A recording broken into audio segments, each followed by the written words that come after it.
इश्क, प्यार, मोहब्बत क्या है, इस चीज को परिभाषित कर रहा है। कैसे? अरे इसको होला इबादत खुदा के, अरे इसको होला इबादत खुदा के, चाहे माने न माने।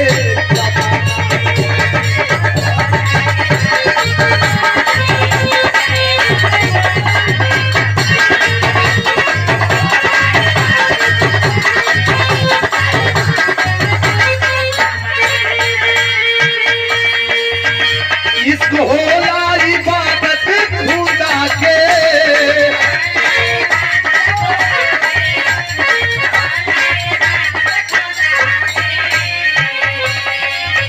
अरे इसको होला इबादत खुदा के,